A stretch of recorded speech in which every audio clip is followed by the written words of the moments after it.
IoT merupakan konsep di mana berbagai perangkat fisik saling terhubung melalui internet dan mampu mengirim serta menerima data tanpa campur tangan manusia secara langsung. Teknologi ini telah diterapkan secara luas dalam berbagai sektor, seperti rumah pintar atau smart home, transportasi, industri, kesehatan, bahkan pemerintahan. Salah satu tantangan utama dalam implementasi Internet of Things atau IoT adalah lemahnya sistem keamanan data. Perangkat IoT ini seringkali mengumpulkan informasi sensitif seperti lokasi pengguna, kebiasaan sehari-hari, hingga rekaman suara dan gambar yang dapat dimanfaatkan oleh pihak tidak bertanggung jawab jika tidak dilindungi dengan baik. Nah, celah keamanan ini berpotensi dimanfaatkan juga untuk kejahatan cyber. Kejahatannya itu seperti peretasan, pencurian identitas, hingga penyalahgunaan data pribadi. Selain itu, belum adanya regulasi yang secara khusus mengatur penggunaan IoT ini di banyak negara, termasuk di Indonesia, menimbulkan kekosongan hukum yang dapat merugikan pengguna maupun penyedia layanan. Berikut ini adalah beberapa kebijakan atau regulasi Internet of Things di Indonesia. Yang pertama adalah Undang-Undang Nomor 27 Tahun 2022 tentang Perlindungan Data Pribadi. Yang kedua adalah Undang-Undang ITE Nomor 1 Tahun 2024. Yang ketiga adalah Peraturan Pemerintah Nomor 71 Tahun 2019 tentang Penyelenggaraan Sistem Transaksi Elektronik. Nah, berikut ini adalah dampak penggunaan IoT terhadap regulasi. Di atas adalah yang pertama, Undang-Undang Nomor 27 Tahun 2022 tentang Perlindungan Data Pribadi adalah pengelola IoT wajib menjaga keamanan data pribadi. Apabila terjadi pelanggaran dapat dikenakan sanksi administratif maupun sanksi pidana.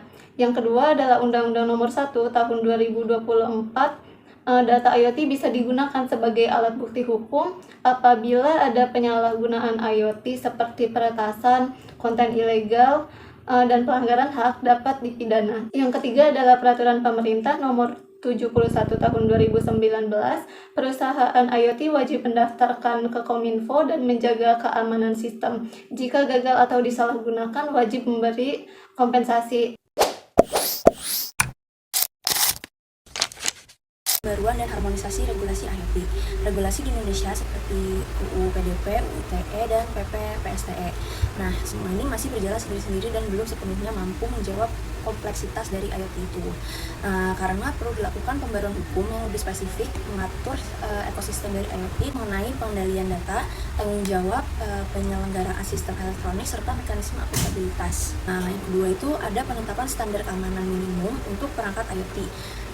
Setiap perangkat IoT yang beredar di Indonesia harus memenuhi standar keamanan minimum, termasuk kewajiban enskripsi data, penggunaan autentikasi ganda, pembaruan firmware otomatis, serta larangan penggunaan kredensial default.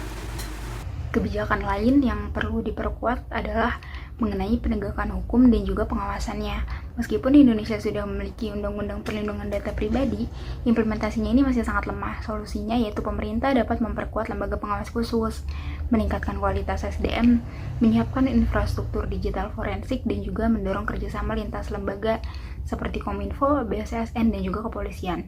Audit rutin juga wajib dilakukan agar penyelenggara sistem elektronik ini dapat patuh, sebab dengan penegakan yang tegas, industri lebih disiplin dan juga pelanggar akan jerak, sehingga kepercayaan publik terhadap IoT ini dapat meningkat. Kedua, mengenai edukasi dan juga literasi digital bagi pengguna.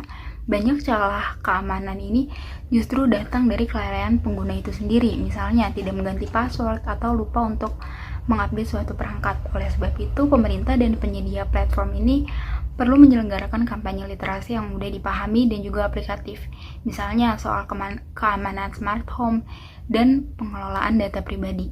Dengan literasi yang baik, risiko kebocoran data ini bisa ditekan. Dan selanjutnya, saya akan membahas mengenai serangan botnet Mozilla 2.0. Botnet ini mengeksploitasi ribuan perangkat Internet of Things seperti CCTV rumah, router pintar, dan perangkat rumah tangga cerdas yang tidak diperbarui lagi sistem keamanannya. Keberhasilan serangan ini disebabkan oleh beberapa faktor. Pertama, banyak perangkat IoT yang tidak lagi menerima pembaruan keamanan karena produsen telah menghentikan dukungan. Kedua, masih banyak pengguna yang tidak mengganti kredensial default seperti nama pengguna admin dan juga kata sandi yang masih sederhana. Ketiga, produsen perangkat dengan harga murah cenderung mengabaikan standar keamanan dasar. Dan keempat, kesadaran pengguna mengenai risiko keamanan IoT yang masih cenderung rendah.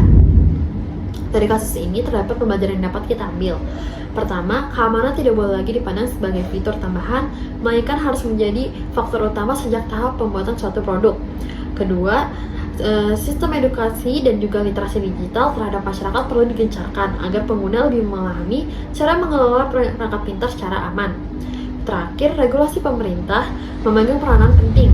Seperti di Uni Eropa, mulai menerapkan IoT Cyber Security Certification pada tahun 2025 sebagai upaya untuk menekankan peredaran perangkat yang tidak aman. Terima kasih atas pertanyaannya. Menurut saya, penyalahgunaan data pribadi menjadi tantangan terbesar ya. Karena data dari perangkat IoT itu misalnya seperti smart home atau wearable device itu bisa dikumpulkan dan dijual tanpa persetujuan. Lalu adanya kebocoran data. Ketika sudah dikumpulkan lalu diperjualkan tanpa persetujuan, pasti ada dong yang namanya kebocoran data.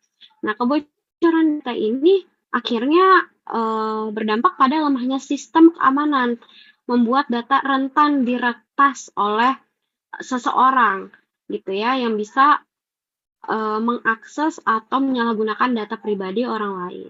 Lalu ada pun tanggung jawab hukum yang dimana sampai saat ini tanggung jawab hukumnya itu belum jelas ya, sama-sama kita ketahui karena sulit menentukan siapa yang bertanggung jawab jika hal ini terjadi atau pelanggaran ini terjadi.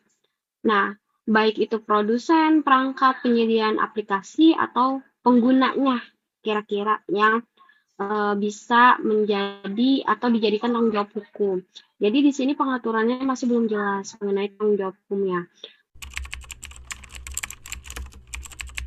Oke, perspektif hukumnya ya, sama-sama kita ketahui di dalam Undang-Undang ITE ini lebih menekankan pada tindak pidana cyber.